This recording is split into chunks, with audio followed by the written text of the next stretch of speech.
Listo, gracias a Dios. Estamos en Juan capítulo 15, versículo 18. La semana pasada vimos todo lo referente eh, a la parte como tan poderosa de la vid verdadera, está tan llena de significado teológico, ya lo estudiamos, ya lo vimos. Y entonces el versículo 18 comienza diciendo, si el mundo los odia, recuerden que a mí me odió primero. Pero esto es importante porque, como ustedes recuerdan, los capítulos y los versículos no son inspirados. Esto fue pues una herramienta útil que se le puso después a la Biblia, siglos después, para que pudiéramos encontrar rápido los pasajes que queremos estudiar. Sin embargo, el contexto termina, vamos, hablándonos del amor que los cristianos se tienen que tener unos a los otros. Ya lo vimos pues en el estudio pasado. Entonces, después de enfatizar el amor que los cristianos tienen que tener unos por otros, o sea, que lo que caracterizaría a la comunidad cristiana es el amor, dice Jesús, si lo que caracteriza a la comunidad cristiana es el amor, lo que caracteriza al mundo como sistema de maldad hacia los cristianos es el odio. Y esto es muy importante que lo tengamos presente. Ahora, cuando Juan dice, si el mundo los odia, ahí el término griego es cosmos, y cuando Juan usa cosmos, generalmente él se refiere al sistema de incredulidad y de maldad que está en rebelión contra Dios, no al mundo como el planeta físicamente hablando, sino al sistema mundano que está en contra de la verdad de Dios. Entonces, este mundo, este sistema de maldad, lo que significa es como está en rebelión contra Dios, odia a Dios y odia a todos los que son de Dios.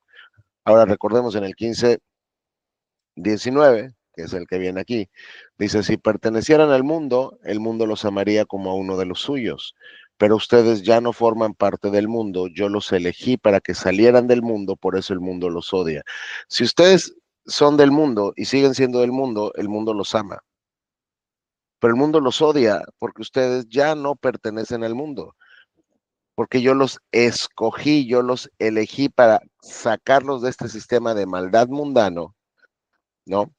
Por medio de la elección de Dios en la salvación, Él sacó a sus discípulos y saca a los cristianos fuera del mundo en sentido, desde luego, espiritual, y crea en los cristianos una identidad distinta.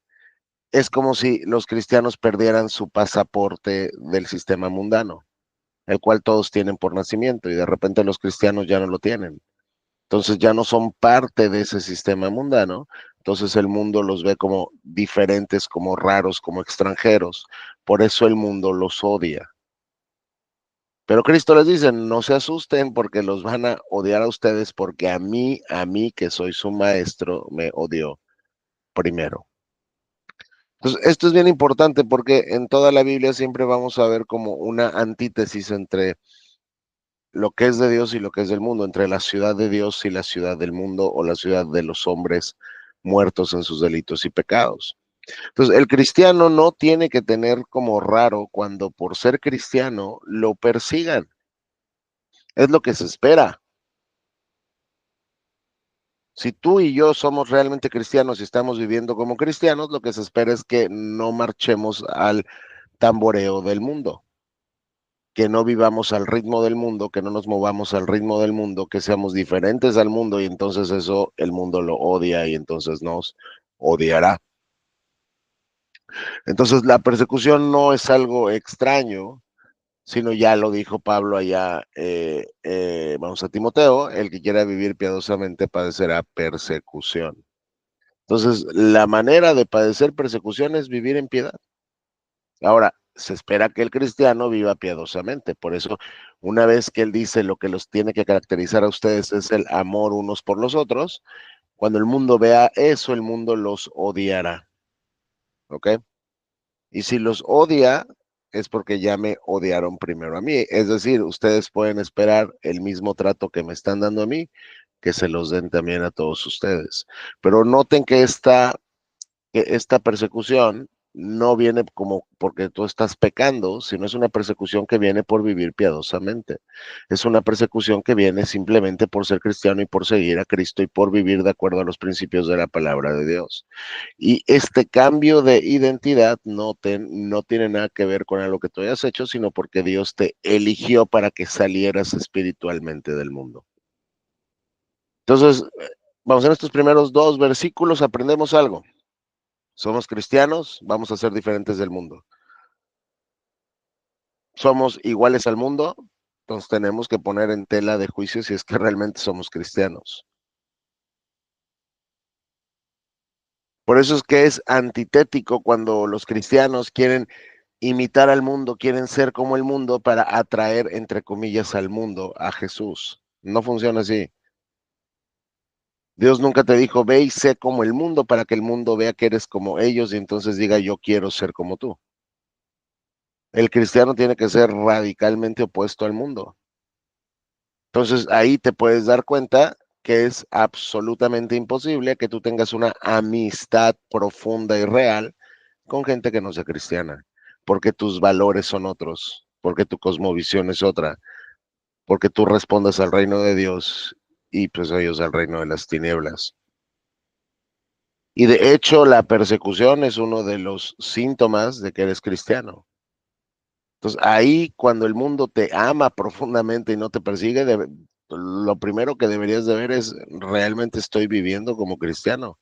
Porque si estuviera viviendo como cristiano, el mundo me perseguiría. O sea, no puedo estar en paz con el mundo porque hay una guerra y una batalla entre la ciudad de Dios y la ciudad de los hombres. Y esta batalla viene por medio de la rebelión del sistema del mundo hacia Dios y el cambio de nuestra identidad, otra vez muy importante, viene por medio de la elección soberana de Dios en la salvación. Entonces les dice en el 20, recuerdan lo que les dije, el esclavo no es superior a su amo, ya que me persiguieron a mí, también a ustedes los perseguirán. Y si me hubieran escuchado a mí, también los escucharán a ustedes. Es decir, ustedes van a compartir la suerte que yo corra. Es decir, si me persiguen a mí, los van a perseguir a ustedes. El mismo mensaje que digo que estoy predicando yo, lo van a predicar ustedes. Los que odian a Dios los van a perseguir, los que aman a Dios los van a escuchar. Entonces no pueden esperar ustedes un trato diferente al trato que yo voy a recibir. Dice, les harán todo eso a causa de mí, porque han rechazado a aquel que me envió. Esta gente en realidad me rechaza a mí porque rechaza a Dios. Y como ustedes son míos, lo rechazarán también a ustedes. Ellos no serían culpables si yo no hubiera venido a hablarles, pero ahora no tienen ninguna excusa por su pecado. Es decir, ya vieron la luz, Dios les mandó la revelación más plena de la deidad que sus ojos pudieran ver, que sus oídos pudieran escuchar, ya no tienen excusa. Aún después de haber visto lo que vieron y de haber escuchado lo que escucharon, ellos decidieron, porque la incredulidad es una decisión moral, ellos decidieron no escuchar, ellos decidieron no creer y ellos decidieron rechazar. Así que, como se dan cuenta, dice, no tiene ninguna excusa por su pecado. El día del juicio, el castigo que estas personas van a recibir va a ser súper, súper más fuerte que el castigo de alguien que jamás escuchó la verdad en su vida. Dice Cristo, cualquiera que me odia a mí, también odia a mi Padre. Entonces ya lo vimos, no hay manera de tener al Padre si no tienes al Hijo. Tú no puedes llegar al Padre si no es por medio del Hijo, así que tú no puedes decir que Cristo no es quien Él dijo que es y aún así tener a Dios. Por eso es que los mormones y los testigos de Jehová y todo esto no tienen al Cristo de la Biblia, no tienen a Dios. Si yo no hubiera hecho entre ellos las señales tan milagrosas que nadie más podría hacer, no serían culpables. Pero la verdad es que vieron todo lo que hice y aún así nos siguen odiando a mí y a mi Padre. Otra vez, ellos recibieron muchísima luz de Dios. No solo me vieron, no solo escucharon mis palabras, sino vieron mis milagros.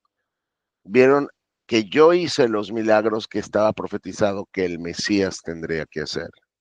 Entonces, entre más luz tuvieron, menos excusa tienen por su pecado.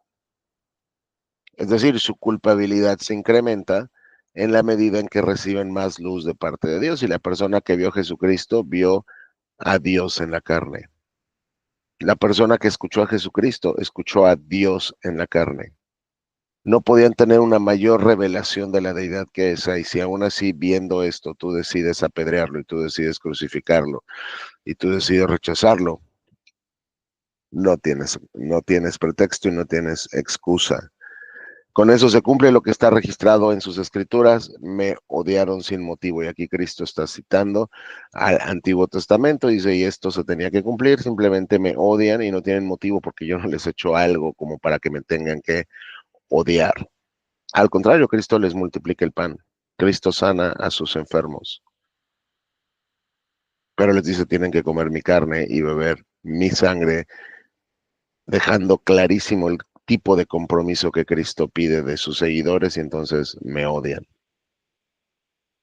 ¿Ok? Recuerden que estamos en las últimas palabras de Jesús antes de ir a su pasión, antes de ir a la cruz. Es el discurso de despedida, es el discurso del aposento alto. Luego Cristo les dice a sus discípulos, a ustedes yo les enviaré al abogado defensor, el Espíritu de verdad. Este es el Espíritu Santo. Él vendrá del Padre y dará testimonio acerca de mí. En los paralelos nos dice que el Padre y el Hijo son quienes envían al Espíritu Santo, ¿ok? Para que viva dentro de los creyentes, y el Espíritu Santo es el Espíritu de verdad, es decir, es el Espíritu que te guiaría, bueno, que te guiará, que te guía a toda verdad, y es tu paraclitos, es tu defensor. Y él va a tener un propósito específico, y ese propósito, ¿cuál es? Dar testimonio acerca de mí. Y esto es muy importante porque Cristo está definiendo cuáles van a ser los límites autoimpuestos del ministerio del Espíritu Santo. Y el Espíritu Santo tiene un propósito, y el propósito del Espíritu Santo, ahorita vamos a verlo en el 16, creo que es el 16, pero el propósito del Espíritu Santo tiene que ver con dar testimonio acerca de Cristo. Es decir, el Espíritu Santo viene para apuntar a Cristo, apuntar a Cristo, apuntar a Cristo. Entonces, todos aquellos hermanos y denominaciones que hacen énfasis del Espíritu Santo para apuntarle a Él, y que ponen extremado énfasis en los supuestos dones del Espíritu y en las obras del Espíritu, y como si el Espíritu Santo nos hubiera venido a darse gloria a sí mismo, no han entendido que eso no viene del Espíritu Santo, porque el Espíritu Santo tiene un propósito, y ese propósito es dar testimonio acerca de Cristo. Y también ustedes deben dar testimonio de mí, porque han estado conmigo desde el principio de mi ministerio. Y no solo el Espíritu Santo me servirá de testimonio, sino el que vivirá con ustedes y en ustedes les capacitará para que ustedes den testimonio de mí. ¿Por qué? Porque ustedes han estado desde el principio conmigo. Las características que tenían estos 11 que iban a ser enviados como apóstoles fueron personas que estuvieron desde el principio con Jesús, y fueron personas que lo escucharon, que lo vieron hacer todo lo que hizo, fueron personas que lo vieron morir, y fueron personas que lo vieron vivo otra vez después de muerto. Es decir, que lo vieron resucitar. Entonces ellos, una vez que Cristo resucita, comienzan a dar testimonio por todos lados de que Cristo está vivo. Y tan poderoso es este testimonio, y tan poderoso es esta verdad, que ellos están dispuestos a dar su vida por este tipo de predicación. Hasta aquí alguien tiene una pregunta. No. No. 16. Continuamos con el mismo discurso. Es lo mismo, no ha cambiado el contexto. Les he dicho estas cosas para que no abandonen su fe. Esto se los estoy explicando, esto se los estoy diciendo, los van a perseguir, esperen dificultades, esperen persecución. ¿Por qué se los digo? Para que no dejen de tener fe, para que no dejen de confiar en Dios, para que no dejen de creer que Dios está al control y que Dios sabe lo que está haciendo. Ustedes se acuerdan, porque ya lo hemos visto, digo, ya lo hemos platicado en un par de ocasiones a lo mejor. Cuando ustedes están leyendo los evangelios, se van a dar cuenta que nos va contando de manera como muy sincrónica, como muy al mismo tiempo, dos traiciones. Generalmente solo vemos una traición y es la traición de Judas. Pero si ponemos atención, al mismo tiempo que nos narra lo que Judas está haciendo y la traición de Judas, nos va a estar hablando de la traición de Pedro. Es decir, es como la historia de dos traiciones, de dos discípulos que parecían genuinamente seguidores de Jesús y los dos le están traicionando, no nada más Judas, también Pedro. Cuando Cristo le dice, vas a negar que me conoces incluso con maldición, ¿no? Entonces, nos va contando dos traiciones que están sucediendo de manera paralela. La diferencia entre las dos es que uno termina suicidado y en el infierno y pues el otro termina siendo un pilar del cristianismo y restaurado al ministerio. Es decir, la diferencia fundamental es que uno es un incrédulo y un falso y el otro es un verdadero creyente. Eso lo podemos entender. Pero hay una diferencia todavía aún más clara en el texto y en el contexto que nos muestra por qué uno sucumbió y se fue al infierno y por qué el otro fue restaurado. Y la van a leer ustedes en los evangelios. Y ya lo leímos aquí ahorita por cuanto es el caso de Judas. Cuando Cristo anuncia la traición de Judas y descubre que Judas es el traidor, Cristo le dice, lo que vas a hacer, hazlo rápido. Haz lo que tienes que hacer.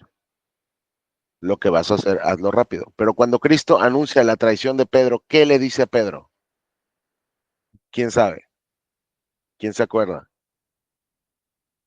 Cuando Cristo le dice a Pedro, tú me vas a negar 3 veces todo esto, cuando Cristo está anunciando la traición de Pedro, ¿qué le dice a Pedro? Es algo diferente de lo que le dice a Judas. A Judas le dice con su traición, ve y lo que vas a hacer, hazlo rápido. Pero ¿qué le dice a Pedro? Básicamente le dice que Satanás los ha pedido para zarandearlos como a trigo. ¿Pero él a qué?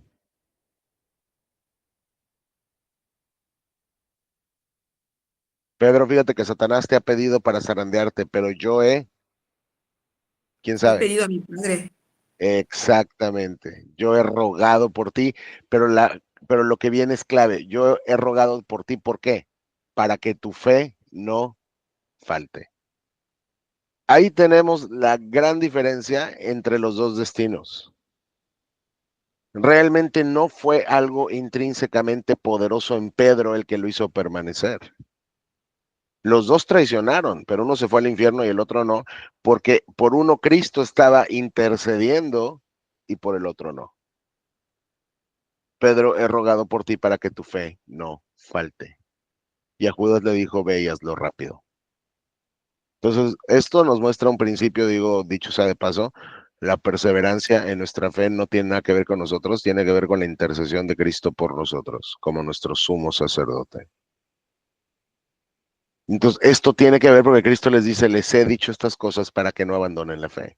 Y los discípulos y los apóstoles no van a abandonar la fe, no porque son grandes hombres de Dios, sino porque Cristo estará intercediendo por que su fe no falte. Así como Cristo intercede por tu fe y por mi fe el día de hoy ante el Padre, para que tu fe y mi fe no falte cuando estamos en medio de la prueba. Porque esto no es privativo de Pedro. Cristo intercede para que la fe de sus discípulos no falte y no faltará, porque la petición de Cristo no será truncada. La petición de Cristo como nuestro intercesor es escuchada por su Padre. Entonces Cristo continúa diciéndoles, ¿qué va a pasar con ustedes? Los expulsarán de las sinagogas y llegará el tiempo en que quienes los maten pensarán que están haciendo un servicio santo para Dios. Y vamos, esto se cumple de muchas maneras, pero una mucho muy famosa que conocemos es en las manos de Saulo de Tarso, el que después es Pablo. Él está guiado por un ciego, digo, por un celo ciego, pensando que está haciendo un servicio a Dios, está maltratando a los cristianos. Dice Cristo, va a llegar el momento en el que no solamente es como que ya no puedes estar con nosotros en la sinagoga y es el lugar donde tú escuchas la ley, ya no puedes entrar, sino te van a matar y van a pensar que al matarte es un servicio santo para Dios, que Dios está viendo tu muerte con agrado porque eres enemigo de Dios. Eso se debe a que nunca han conocido ni al Padre ni a mí. Les digo estas cosas ahora para que cuando sucedan recuerden mi advertencia. No las mencioné antes porque todavía iba a estar un tiempo más con ustedes. Cristo les está diciendo, les estoy contando esto para que no los agarre desprevenido, para que no digan que no se los avisé. Ahora es el momento que lo sepan, porque mi tiempo ya está por llegar y estas cosas se van a desencadenar también sobre sus vidas. Ahora sigue el 5. Sigamos en el 5, ¿verdad? Sigamos en el 5. Sí, sigue el 5. Dice, vamos, ahora voy a aquel que me envió y ninguno de ustedes me pregunta a dónde voy. En cambio, se entristecen por lo que les he dicho. Es decir, ustedes no tienen puesta la vista en la gloria que me espera. Yo estoy por culminar mi ministerio acá, yo voy a morir en la cruz, mi Padre me resucitará, yo resucitaré, mi Padre me glorificará, pero no están tan interesados en que voy al Padre y voy a ser glorificado, sino lo que les estoy diciendo los pone tristes porque uno, pues quieren estar con su amigo, ¿no? Con su maestro. Y dos, porque a nadie le gusta que te digan que te van a perseguir y que te van a rechazar y que te van a sacar de la sinagoga y que te van a matar. Entonces, vamos, ellos no quieren que Cristo se vaya, vamos, ellos encuentran su seguridad en Cristo. Ellos se acuerdan desde luego cuando están en la barca y está la tormenta y Cristo es quien la calma. Entonces, en Cristo estoy seguro y con Cristo estoy seguro. Y si ahora Cristo se va, y Cristo les dice, en realidad es mejor para ustedes que me vaya, porque si no me fuera, el abogado defensor, esto es el Espíritu Santo, no vendría. Entonces, Cristo tiene que irse para que el ministerio del Espíritu Santo en los cristianos comience a la manera del nuevo pacto. No es como que antes no tenía un ministerio el Espíritu Santo. Cada vez que una persona del Antiguo Testamento ha creído, ha sido por la regeneración del Espíritu Santo. No hay otra manera de ser salvo. Pero sí hay una novedad, sí hay algo nuevo en la manera y en la plenitud en la que el Espíritu Santo va a estar actuando en el nuevo pacto después de que Cristo sea ascendido al cielo. Entonces Cristo dice, si yo no me voy, Él no viene. Y lo que está diciendo, ¿sabes qué? Es mejor que no me veas físicamente y que tengas al Espíritu Santo viviendo dentro de ti, a que me estés viendo físicamente y el Espíritu Santo no venga a realizar el ministerio que tendría que hacer en el nuevo pacto. En cambio, si me voy, entonces se lo enviaré a ustedes, que no solo proviene del Padre, sino también proviene del Hijo y el Espíritu Santo. Lo va a enviar el Padre, lo voy a enviar yo. Pero lo que Cristo les está diciendo es, les conviene más no ver a Cristo físicamente y tener al Espíritu Santo santificándolos desde adentro, viviendo con la plenitud nueva del nuevo pacto, a tener a Cristo todos los días viéndolo hacer milagros enfrente de ti. Entonces, en cambio, si me voy, entonces se los voy a enviar. Y cuando Él venga, Él viene a dar testimonio de Cristo. ¿Y cómo va a dar ese testimonio de Cristo? Él viene a hacer algunas cosas y Cristo nos dice específicamente qué cosas viene a hacer. Y no dice que viene a crecerle los brazos a las personas, ni a bajarlas de peso. O sea, ¿por qué les digo esto? Porque si ustedes prenden enlaces, se van a dar cuenta que hay muchos falsos profetas, lobos rapaces, que dicen que tienen el ministerio de crecer los brazos, porque tus brazos están 1 centímetro más chico que el otro, y entonces ellos tienen el ministerio de crecértelo, de crecerte las piernas, o de bajarte de peso, y una serie de cosas que son absolutamente ajenas a la Escritura. Y dicen que ese es el ministerio del Espíritu Santo. El Espíritu Santo tiene un ministerio muy definido en la Biblia y no tiene nada que ver con eso. El Espíritu Santo viene a apuntar a Cristo. ¿Y cómo apunta a Cristo? Por medio de convencer al mundo de pecado y de la justicia de Dios y del juicio que viene. ¿Qué significa esto? Porque, o sea, lo que Cristo les está diciendo es, Él viene a dar testimonio de mí. Y viene primero a señalar el pecado del hombre, y el pecado fundamental que el Espíritu Santo revela es la incredulidad en Jesús como el Mesías. Es el principal pecado que viene a confrontar, digamos, el espíritu al mundo con su pecado. O sea, no viene como genéricamente vamos a descubrir el pecado así genérico, sino en primer lugar viene específicamente a confrontar al mundo porque está rechazando a Cristo. Y lo podemos ver clarísimo, clarísimo, clarísimo, porque cuando vino el Espíritu Santo, ya vamos en Hechos, vamos a Hechos 2. Ahorita encontramos qué versículo es, pero está Hechos 2. Bueno, vamos aquí, digamos en Hechos 2, Pedro está predicando, aquí ya vino el Espíritu Santo, es el primer sermón evangelístico de Pedro después de recibir el empoderamiento del Espíritu Santo, y el Espíritu Santo empieza a trabajar, ¿ok? A trabajar en el corazón de las personas. Y aquí en el 36 dice, por lo tanto, que todos en Israel sepan, sin lugar a dudas, que este Jesús a quien ustedes crucificaron, Dios lo ha hecho tanto Señor como Mesías. Las palabras de Pedro traspasaron el corazón de todos ellos, quienes le dijeron a él y a los demás apóstoles hermanos, ¿qué debemos hacer? Pedro contestó, cada uno tiene que arrepentirse de sus pecados y volver a Dios y ser bautizado en el nombre de Jesucristo para el perdón de sus pecados, entonces recibirán el regalo del Espíritu Santo. Esta promesa es para ustedes, para sus hijos, incluso para los gentiles, es decir, para todos aquellos que han sido llamados por el Señor nuestro Dios. El simple hecho de que alguien tuviera el corazón compungido para arrepentirse señalando a Cristo es la obra así clarísima del Espíritu Santo, que es parte del ministerio que él tiene que producir. Es decir, él produce una convicción profunda de pecado en el hombre. Entonces, ¿cómo trabaja, digamos, el Espíritu Santo en el corazón del pecador? El Espíritu Santo primero despierta el corazón del pecador, o sea, le regenera soberanamente, le muestra que está perdido y culpable delante de Dios y que necesita la gracia de Cristo. Entonces, crea esa convicción de pecado en el hombre. Cuando una persona tiene convicción de pecado, no culpa. La convicción de pecado tiene que ver con la culpa, pero no es solamente culpa, sino la convicción de pecado tiene que ver con la culpa y la necesidad de la gracia de Cristo y el deseo de buscarla. Cuando una persona tiene esto en su corazón, es porque el Espíritu Santo está haciendo lo que vino a hacer al mundo, y es convencer al mundo de pecado, de la justicia de Dios y del juicio que viene. Esa es la obra del Espíritu Santo. No vino otra vez a crecerte los brazos.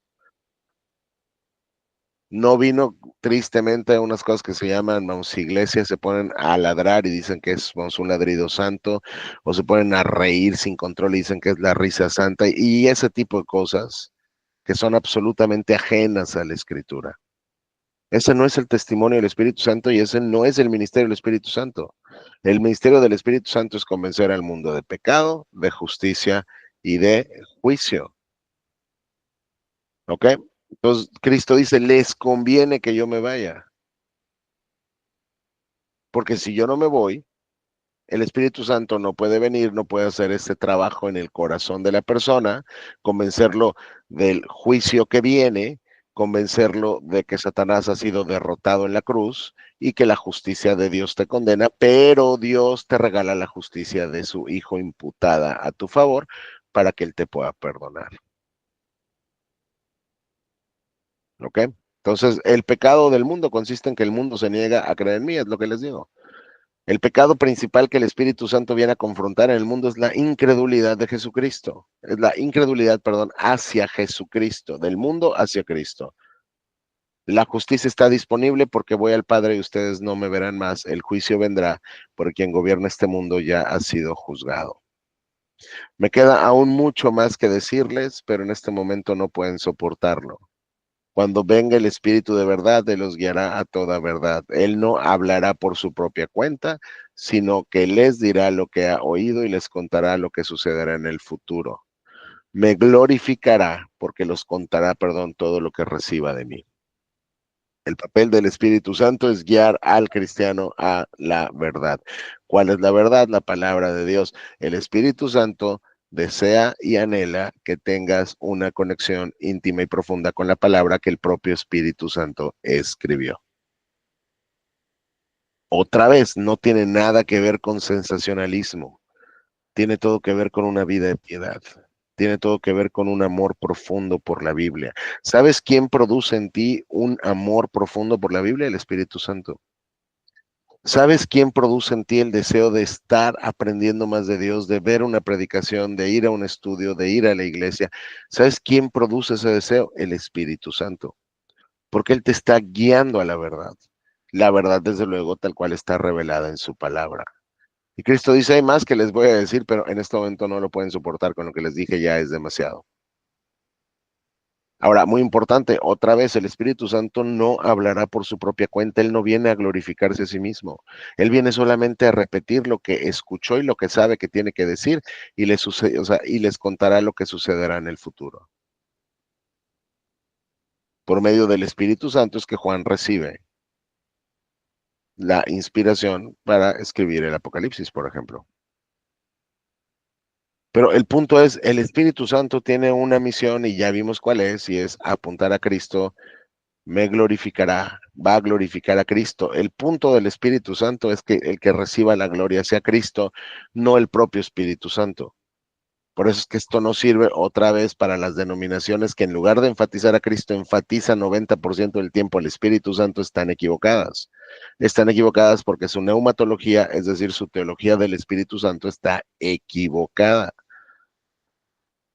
porque el Espíritu Santo no vino con la intención de glorificarse a sí mismo, ni de que Él reciba gloria, ni de que Él sea el centro del culto, sino que Cristo reciba la gloria y que Cristo sea el centro del culto. Y Él me glorificará porque les contará todo lo que reciba de mí. El Espíritu Santo se subordina a Cristo en el papel de exaltar a Cristo y señalar a Cristo y solamente, digamos, hablar las palabras de Cristo. Todo lo que pertenece al Padre es mío, por eso dije, el Espíritu les dirá todo lo que reciba de mí. Entonces el Padre, el Hijo y el Espíritu Santo están absolutamente unidos. Las palabras del Espíritu Santo son las palabras del Padre, son las palabras del Hijo. Dentro de poco ya no me verán más, pero tiempo después me verán de nuevo.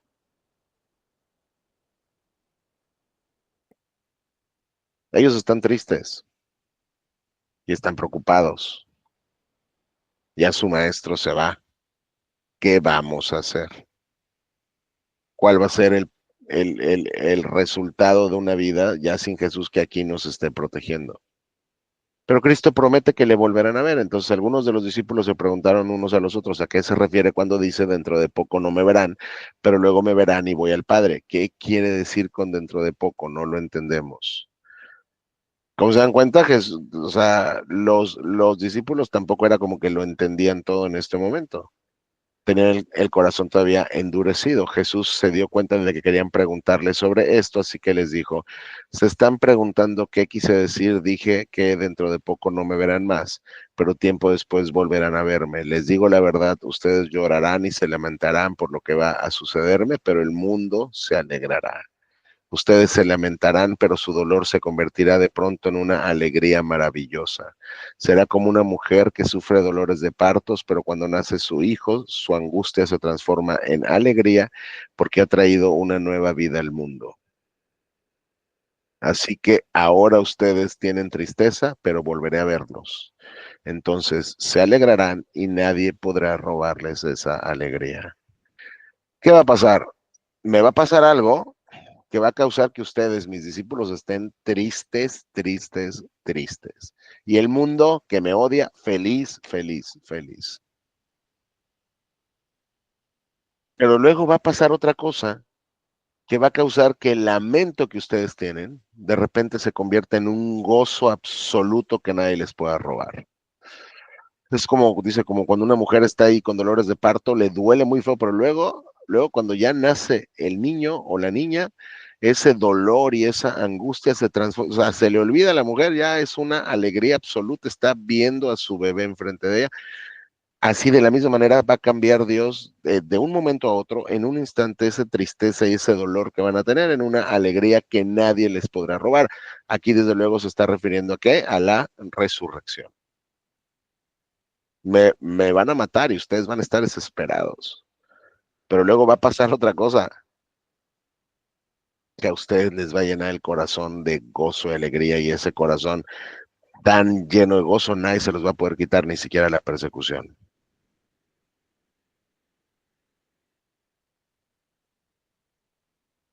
Dice, ese día no necesitarán pedirme nada, les digo la verdad, le pedirán directamente al Padre y Él les concederá la petición porque piden en mi nombre.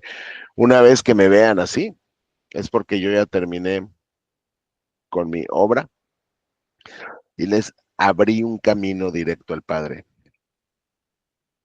Ustedes se van a poder acercar al Dios Santo cuya palabra tronó ahí, vamos en Éxodo 20 y Deuteronomio 5 en los 10 mandamientos. Y van a poder acceder a Él directamente y van a pedirle a Él y les va a conceder lo que le pidan porque van a pedir en mi nombre, otra vez de acuerdo a los propósitos de Cristo. Todo lo que tú le pides a Dios que va de acuerdo con la voluntad de Dios y con los propósitos de Cristo, Dios te lo da. No lo han hecho antes. Pidan en mi nombre y recibirán y tendrán alegría en abundancia.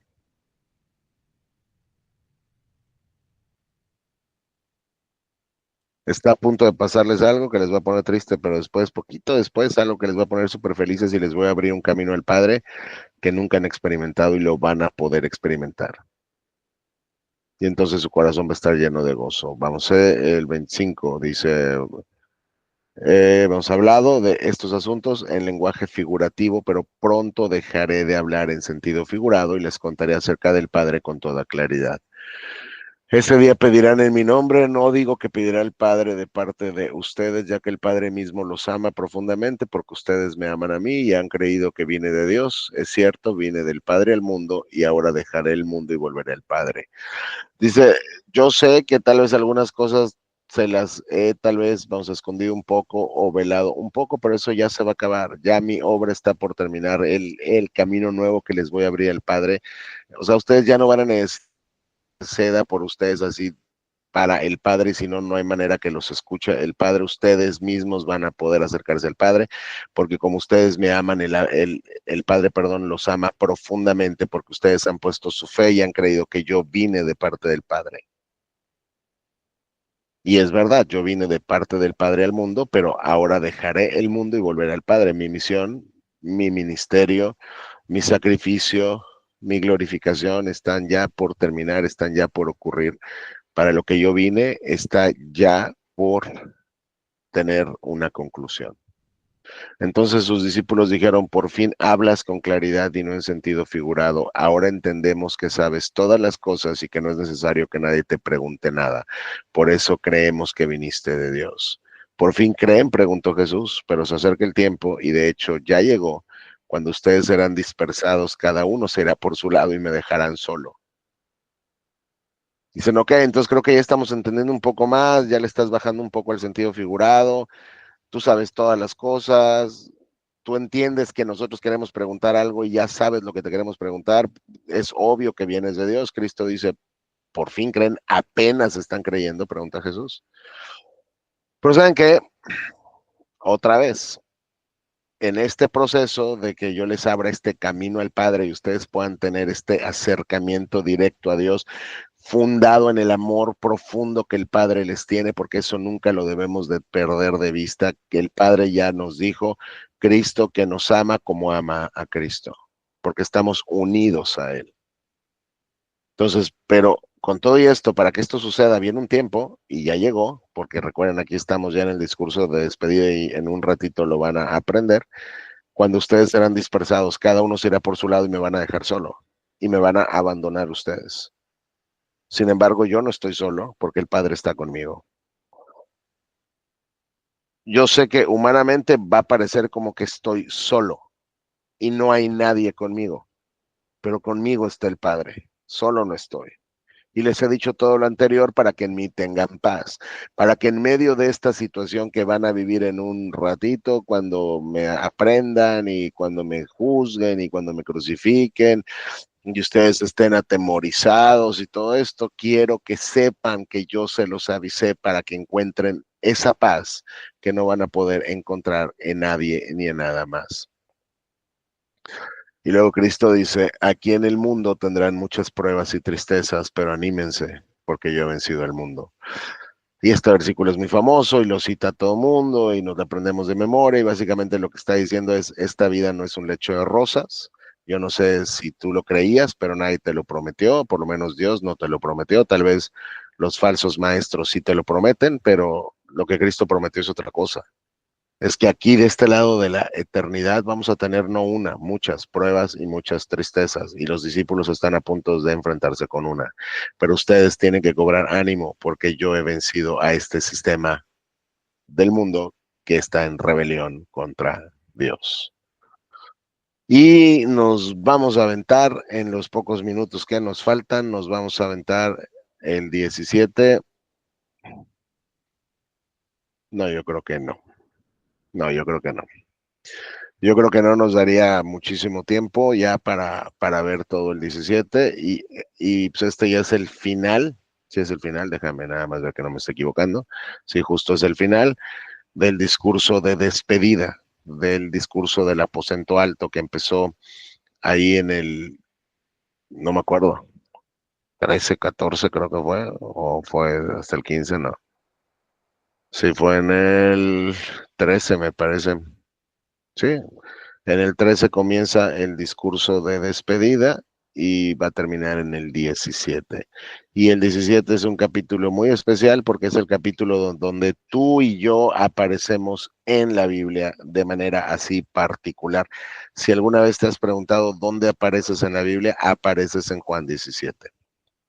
Y esto lo vamos a ver, si Dios lo concede y lo permite, la próxima semana.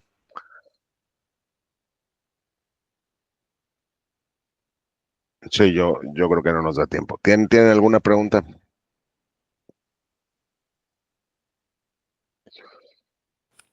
No, No. Ok, entonces vamos a terminar acá. Lo marcamos. Y si Dios quiere, el lunes que viene, vamos a ver el 17. Nos dará tiempo de ver el 17 y probablemente el 18, porque esto ya es más narrativa. Esto ya es más narrativa. Entonces, pues nos despedimos con esto. La paz que necesitas y que necesito, no la vas a encontrar en tus circunstancias, la vas a encontrar en Cristo. Recordando que Él no nos ha prometido algo diferente a lo que estás viviendo, pero es en esos momentos cuando tenemos que voltear a ver a Cristo y decir, Él es suficiente, Él es todo lo que yo necesito. Y recordar que en medio de estas pruebas y tristezas que Cristo nos ha profetizado, Él es quien está rogando al Padre para que nuestra fe no falte si es que somos creyentes. ¿Ok? Entonces, aquí, ya que no hay preguntas ni dudas, voy a detener la grabación.